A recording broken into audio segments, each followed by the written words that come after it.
विविध जे खेळ आहेत त्या खेळात सादरीकरण होत आहे. सुरुवातीला त्यांना प्रोत्साहन देण्यासाठी पॉम्पॉमचे विद्यार्थी आहेत, त्याचे सुंदर असा गणवेश बनवलेला आहे.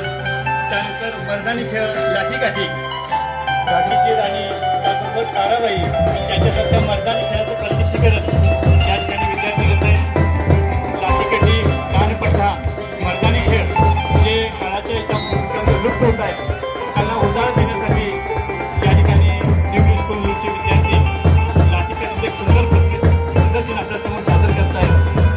स्वसंरक्षणासाठी छत्रपती शिवाजी महाराजांच्या काळामध्ये ज्या लाठीकाठी, दानपट्टा वापरला जायचा त्याचं सादरीकरण या ठिकाणी विद्यार्थी करत आहेत.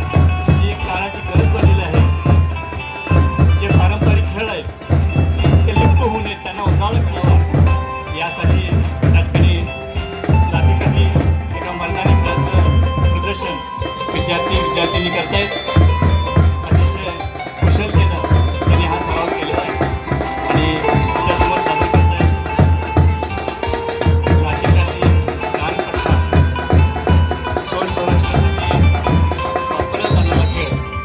यानंतर जे पारंपरिक खेळ आहेत त्याच्यामध्ये भोवरा फिरवणे, गोट्यांनी खेळणे हे खेळ आता हळूहळू लुप्त होत चाललेले आहेत. मोबाईलच्या जमान्यामध्ये विद्यार्थी बालपण हरवून गेलेले आहे. राजर्षी शाहू महाराजांनी ज्या कुस्तीला राजाश्रय दिला अशी कुस्ती खेळणं आज गरजेचं आहे.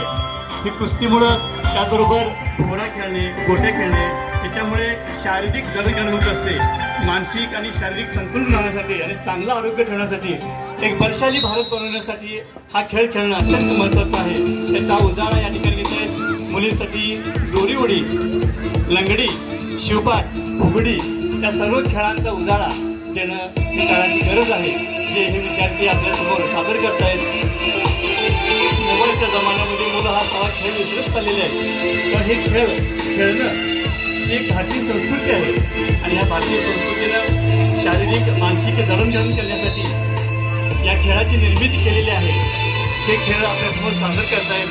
त्याचबरोबर या ठिकाणी विटी दांडू, त्याचबरोबर दगडचा सारीपाट अशा पद्धतीचे खेळ ज्याच्यामध्ये एकाग्रता वाटते. सळी चालवणे, टायर खेळणे, टायरला मारत त्याचा खेळ खेळणे ह्याच्यामध्ये एक प्रकारची रंगत संगत असते एकाग्रता वाढण्यासाठी. त्याचबरोबर शारीरिक आणि मानसिक जडणघडणासाठी हे पारंपरिक खेळ अत्यंत महत्त्वाचे आहेत. या खेळांचा उजाळ देत आहेत हे विद्यार्थी अतिशय सुंदरतेने आपल्यासमोर सादरीकरण करत आहेत. राष्ट्रीय खेळ आपण म्हणतो क्रिकेट, त्याच्यामध्ये वर्ल्ड कपमध्ये भारत नेहमी अग्रेसर असतो. त्या सगळ्याचा आपला क्रिकेट खेळसुद्धा विद्यार्थी मैदानातून खेळत असतात. सांघिक आणि मैदानी खेळ खेळत असताना त्यांच्यामध्ये एकतेची भावना जागृत होत असते. त्याचबरोबर शारीरिक आणि मानसिक जडणघडण होत असते. हे खेळ खेळणं जेणेकरून त्या विद्यार्थ्यांचे शारीरिक आणि मानसिक जडणघडण होत असते. एक सुंदर असा व्यायाम त्याच्याकडून होत असतो. कबड्डी जो आपला राष्ट्रीय खेळ आहे की जो अशा पुढे कबड्डीकडून लाखोची बोली बोलून सुद्धा खेळाडू तयार होत असतात.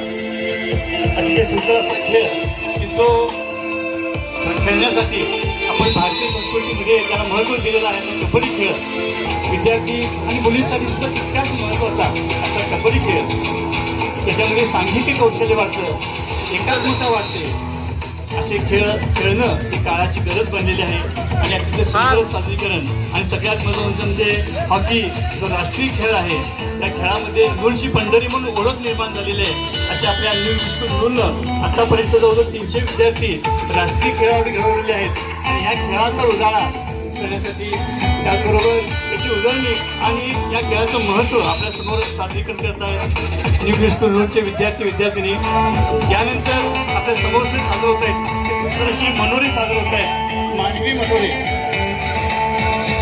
त्यानंतर खो-खो जो पहिली विश्वचषक खो-खो स्पर्धा जी दिल्ली या ठिकाणी पार पडली, या खो-खो ही विश्वचषक स्पर्धा सुद्धा भरलेली आहे मित्रांनो. तर या खेळाचा उजाळा आणि या खेळाचं महत्त्व माहिती करण्यासाठी हा खेळ आपल्या भारतानं 54-36 आणि 78-40 गुणांनी महिलांनी हा खेळ जिंकलेला आहे. असा पहिला विश्वचषक खो-खो स्पर्धेमध्ये जगज्जेता भारत बनलेला आहे.